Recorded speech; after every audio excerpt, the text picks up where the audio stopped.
میرے دوستوں اور بزرگوں، رمضان کا اصل پیغام جو ہے وہ یہی ہے۔ آخر میں میرے دوستوں اور بزرگوں، یہ کوئی رسمی اعلان نہیں ہے۔ آپ کو پتہ ہے کہ یہ یہاں پر تعمیر کا سلسلہ جاری ہے، اور یہ نہیں کہ آپ کی بہت کوئی وہ صرف آپ سے دعا کروانا چاہتا ہوں۔ یہ تیسری منزل آپ دیکھیں، یہ عارضی ہے، یہ اتر جائے گی، اور الحمدللہ یہ 20 فروری سے خاموشی سے کام جاری ہے۔ کوئی یہاں پر بینر نہیں ہے کہ سیمنٹ دے دو، بجری دے دو، ریت دے دو۔ کوئی کسی کی دکان پر آفس میں نہیں جاتا۔ اتنا بڑا مجمع ہے، کوئی کھڑا ہو کے بتا دے کہ جی مفتی صاحب آپ تو میرے آفس میں آئے تھے، آپ میرے گھر میں آئے تھے، آپ جو ہے وہ 10 کروڑ لے کر چلے گئے، 20 لاکھ لے کر چلے گئے، 5 لاکھ 5,000 آپ آئے تھے اور آپ لے کے چلے۔ کوئی یہ بتا دے کہ سلام پھیر کر میں نے کسی کا بازو پکڑ کے کہو بھائی یہ تعمیر ہو۔ میں کیوں کہوں؟ رب العالمین کا گھر بنا رہے ہیں، اللہ تعالیٰ جو اس گھر کا مالک ہے وہ خود بنوائے گا انشاءاللہ۔ لیکن افسوس اس بات کی ہے کہ سب کو پتا ہے اس ادارے کے معاملات، حالات، رمضان کا مہینہ ہے، بجلی کے بل لاکھوں میں، یہ دن رات بورنگ جو کروائی تھی پچھلے سال اس کا پانی چڑھ رہا ہے۔ کوئی بتا دے کبھی کسی کو تکلیف ہوئی ہو کہ جی پانی نہیں، ہر وقت کھلا پانی، صفائی، دروازے پر گارڈ، اندر کی صفائی، مؤذن، اساتذہ، یہ سارا نظام۔ اور آپ دیکھیے کہ یہ وہ مسجد ہے جس کا کوئی بینک اکاؤنٹ نہیں ہے، الحمدللہ۔ یہ وہ مسجد ہے جس کی کوئی دکان نہیں ہے، اور انشاءاللہ قیامت تک بنے گی نہیں، انشاءاللہ، سب انشاءاللہ۔ اس لیے کہ حدیث میں آتا ہے احب البلاد مساجدھا، بہترین جگہ جنت کا باغ وہ مسجد، اور بدترین جگہ بازار۔ کیا ہمارا یہ ایمان گوارا کرے گا کہ جنت کے باغ کے آگے ہم دکانیں بناتے ہیں؟ بس یہ ہے وجہ جس سے ہر شخص ناراض رہتا ہے اور پریشان۔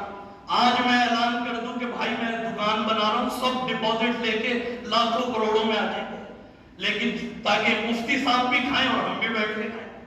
لیکن چونکہ وہ نہیں ہے، اس لیے ہر شخص ناراض سا، پریشان سا۔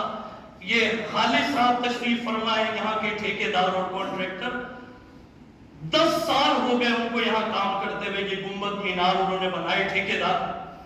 ان کے مزدور جو ہیں، یہاں کے مستری مزدور، ان کو بڑا گلا کہ کوئی آ کے یہ نہیں پوچھتا کہ کوئی اتنا ہی کہہ دے سبحان اللہ کہ یہ 10 سالوں کے اندر اتنا ماشاءاللہ نمازیوں کے لیے محراب، گنبد، برآمدہ، اور یہ جنازگاہ، مرکزی جنازگاہ، اور یہ باہر کا صحن، یہ اتنا کس کے لیے ہو رہا ہے؟ نماز آپ کے لیے، آپ کی نسلوں کے لیے۔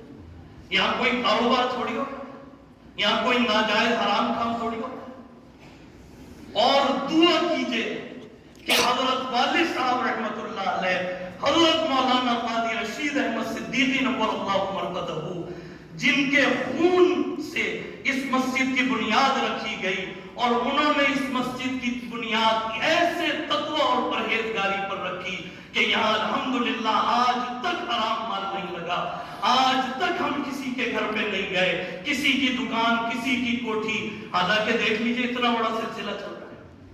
اب آپ کہیں گے جی میں تو باہر سے، ممکن ہے آپ کے دل میں آئے کہ مانگ کے لاؤں، تو انسان کی کیا نیچر تبدیل ہوتی ہے؟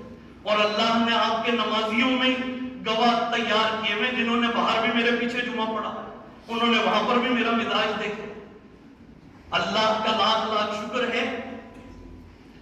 دین جب یہ وقت آئے گا، خدا نہ خواستہ کہ یہ دین کو میں بہت گنہگار نافرمان، بالکل اس کو تسلیم کر رہا ہوں مسلح، صرف ایک چیز ہے، اللہ تعالیٰ اسی پر مجھے آخرت کی نجات عطا فرما دے، کبھی دین فروشی نہیں کی۔ آپ کہیں گے جی آپ بار بار کہہ رہے ہیں اللہ، بھائی اللہ کے لیے کیا، لیکن یہ جتنی بھی چیزیں ہیں یہ آپ کے سامنے، اتنا بڑا مجمع ہے، تو یہ تعمیر کا سلسلہ شروع ہے، کوئی اس میں رکاوٹ نہیں ہے۔ ٹھیکیدار صاحب موجود ہیں، انجینئر موجود ہے، اور جو 5 وقتہ نمازی ہیں، جو نمازی دور دور سے آتے ہیں، اللہ تعالیٰ ان کے تو آنے کو قبول فرمائے، نیک بندے ہیں۔ اور یہاں پر ایک یہ بھی دیکھ لیجئے، 11 مہینے بھی کوئی چندہ نہیں پکڑا، کبھی آپ نے نہیں یہ دیکھا ہوگا کہ علاقے کے کوئی بہت بڑے کوئی عہدے پہ اور کوئی چودھری صاحب ان کے جی انہوں نے چندہ دیا تو ان کے لیے دعائیں ہوتی، یہ سلسلہ بھی آتا ہے، یا ان کے لیے زیادہ دعائیں ہوتی ہیں جو کچھ بھی نہیں دیتا، پوری امت کے لیے دعائیں ہوتی ہیں۔ تو میرے دوستوں اور بزرگوں، یہ ساری کی ساری چیزیں آپ کے سامنے ہیں۔ اس مسجد کی بنیاد اخلاص اور للہیت سے رکھی گئی، آج یہ تکمیل ہو رہی ہے۔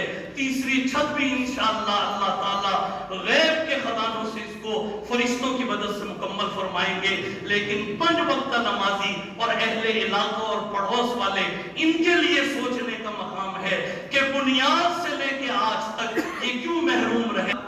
لیکن ہم یوزٹو ایسے ہیں کہ جب تک خوشامد نہ کی جائے، چاپلوسی نہ کی جائے اور پھر حرام مال ہی مانگ لیا جائے، پتہ ہے ایک شخص حرام کام کر رہا ہے، اس سے کیوں مانگے؟ تو یہ ہمارا مزاج ہو گیا ہے۔ میں آپ سب کو دعوت دیتا ہوں اس سے پہلے کہ یہ تیسری چھت بھی مکمل ہو جائے اور ہم محروم کے محروم رہ جائیں، خدا کی قسم مصلی رسول پہ عرض کر رہا ہوں، دین کا صحیح طریقے سے کام کرنا یہ ایسا ہے جیسے ہاتھ میں انگارہ دینا ہے۔ یہ مسجد دیکھنے میں گلبرگ میں ہے، لیکن خدا کی قسم یہ کچی آبادی اس سے بھی بدتر علاقہ ہے۔ کوئی نہیں پوچھتا کہ جی تنخواہیں کہاں سے جا رہی ہیں، یہ بل ہے، چلو بھائی رمضان کا بجلی کا بل لاکھوں میں دے دو، کوئی توجہ، روزانہ لاکھوں کے اندر کام ہو رہا ہے۔ میرے دوستوں اور بزرگوں، اپنی آنکھیں کھولیے، 1996 سے یہ 2024 آ گیا۔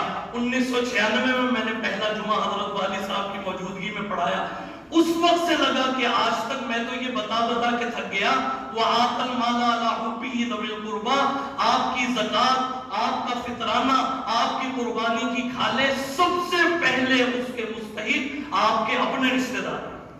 یہاں تو ہر کوئی کہہ رہا ہے میرے پیٹ میں ڈالو، یہ مسئلہ کوئی بتا رہے اور ہم اس مسئلے پہ عمل نہیں کر رہے، اسی لیے غربت ہر طرف نظر۔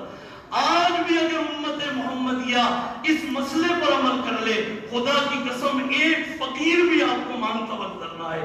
اس کے لیے آپ خصوصی بآواز بلند آمین کہیں کہ اللہ تعالیٰ غیب کے خزانوں سے اس تیسری چھت کو مکمل فرمائے۔ زور سے کہتے ہیں ایک مرتبہ پھر فرمائے، ایک مرتبہ